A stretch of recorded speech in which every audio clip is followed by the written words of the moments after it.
কথার বদলে কথা, বাট যদি ইট মারো তাহলে তো ভাই পাটকেল না, পুরা ইট ভাটাই এবার উঠিয়ে মারার প্রস্তুতি নিয়েছে ইরান। দর্শক, খুবই ভালো একটা সংবাদ, যেটার জন্য আমি দীর্ঘদিন যাবত অপেক্ষা করেছিলাম যে কখন ইরানের ভেতরে সেই চেতনাটা আসবে, কখন একটা ঘটনা ঘটবে যে ইরান রাষ্ট্রীয়ভাবে ইসরায়েলের বিরুদ্ধে তাদের অভিযান শুরু করবে।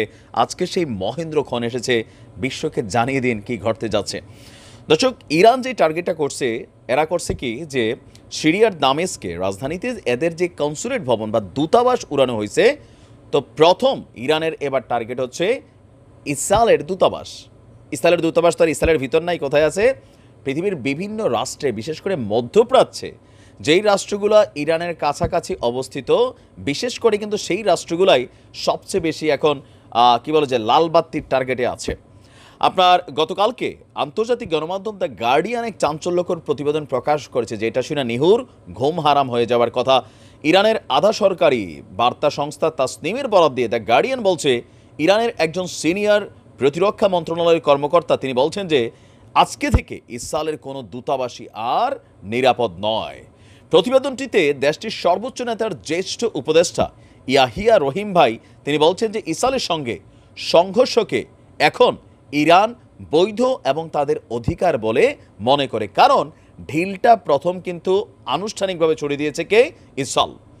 আপনার ইরানের আধা সরকারি ISNA সংস্থা ইসরায়েলে আঘাত হানতে সক্ষম এমন 9টি ভিন্ন ধরনের ইরানি ক্ষেপণাস্ত্র প্রদর্শনের একটি গ্রাফিক্স প্রকাশ করেছে।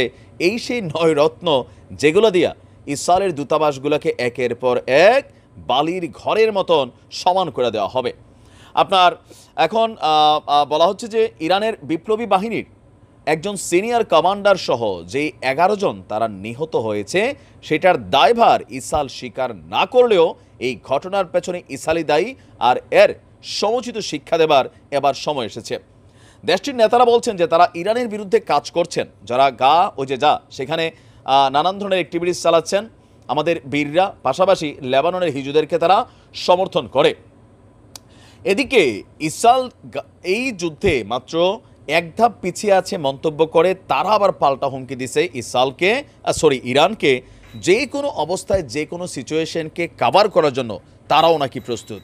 তবে ইরান বলছে এই যাত্রায় আর পিছু পা হবে না ইরান। আমরাও চাই বাবা, পিছু পা হওয়ার দরকার নাই। তবে ঝামেলা পাকাইছে কোনটা জানেন?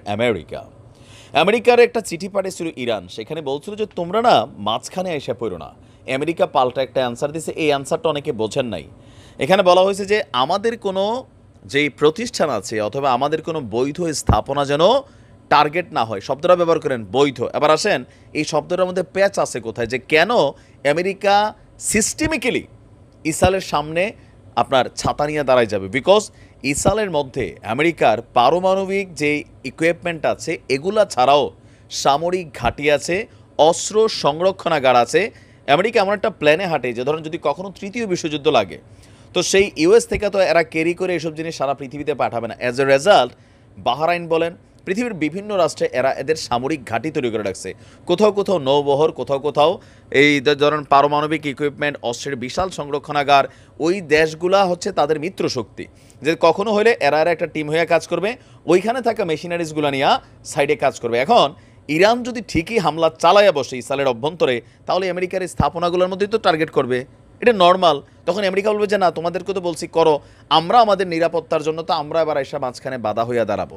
তবে আমার মনে হয় ইরানের মাথা একটু ঠান্ডা রেখে যেটা করা উচিত, যে দূতাবাসগুলো আছে যেগুলোর কথা বলছে এগুলার প্রথম ধাপে বিসমিল্লাহ করা উচিত। 2-4-10টা একদম বালুর ঘরের মতন ধসাই দেওয়া উচিত, এরপরে বুঝবে যে খেলাটা কোন দিকে যাচ্ছে। দেখা যাক ইরানের এই ধমকে ইসরায়েলের ঘুম ভাঙে কিনা, সময় বলে দেবে। ভালো থাকুন, আসসালামু আলাইকুম।